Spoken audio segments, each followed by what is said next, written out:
Caitlin Clark throws herself under the bus after Indiana Fever's late collapse against Aces. Coming into this season, Caitlin Clark walked in ready to lead. I think for myself, going into year 2, just being a good leader is my main goal, she'd said. And if one were to grade her leadership, she's rocking a solid 10/10 for Henri Fayol at least. According to his second principle, both authority and responsibility must be balanced.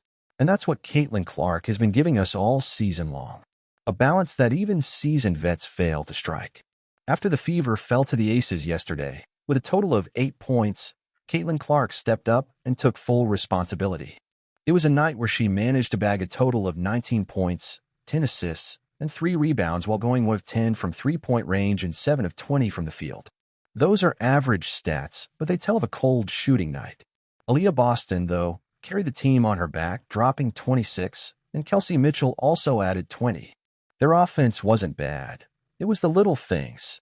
I think the little things, we've kind of just shot ourselves in the leg consistently doing that, Clark explained. In the post-game presser, Clark added, "We turn the ball over, we foul a lot. You know, those are just easy points for them." She wasn't wrong. Caitlin Clark's turnover, with just 4:16 left in the fourth, led directly to Jackie Young making a layup. Just earlier, Natasha Howard's foul at 6:31 in the third gave Aliyah Wilson an easy bucket and free throw. These are two of the many examples of Fever's plays that turn into Vegas points. I don't know how many points they had at the free throw line tonight, but I think they had 18 off of our turnovers, she added. Her guess here wasn't far off. However, the Aces scored 28 points off of Fever's 18 turnovers. Indiana held a 61-58 edge heading into the fourth, but foul trouble and sloppy turnovers opened the door for a Las Vegas rally. The Aces pounced, outscoring the Fever by 11 in the final quarter to seal the deal. Clark herself gave away 8 turnovers, but the major damage came from those 2 during a crucial fourth quarter.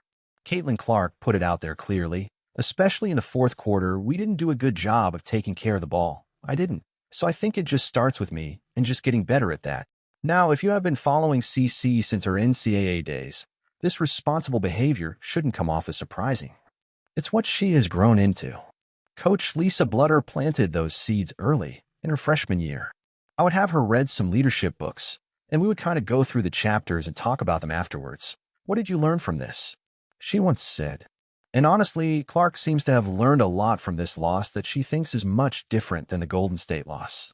While her shots didn't fall, she made it clear to never stop impacting the overall game and to keep drawing attention beyond the perimeter to open the floor for others. Certainly, it was a tough shooting night, she said. I got to find a way to continue to shoot and remain confident in myself because I know I've put the time in.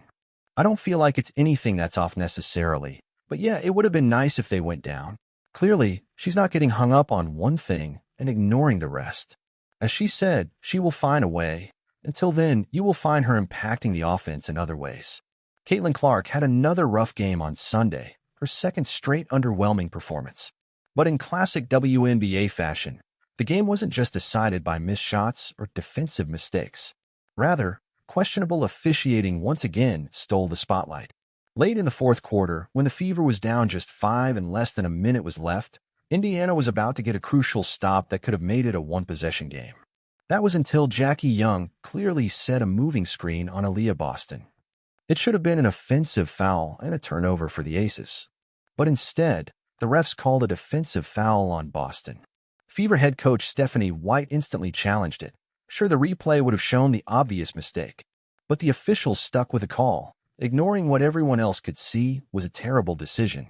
The consequences of that move were immediate and painful. Young hit both free throws. That simply stretched the Aces' lead to 7. Caitlin Clark answered with 2 free throws of her own, but by then, it was too late. The Fever had already run out of time. Sure, Aliyah Wilson's dominant second half and Indiana's own 16-2 slump were big reasons they lost. But that awful call killed any shot at a late Fever comeback. And sadly, this isn't new for the Fever, especially Caitlin Clark, who has been on the wrong end of bad calls all season. Stephanie White leaves almost every lost game questioning the officiating. It's wild. As for what might have happened if the call had gone the right way, we'll never know. What we do know is that Clark and the Fever have to shake it off fast. Because they have got the Seattle Storm on Tuesday, who beat this very Aces just recently.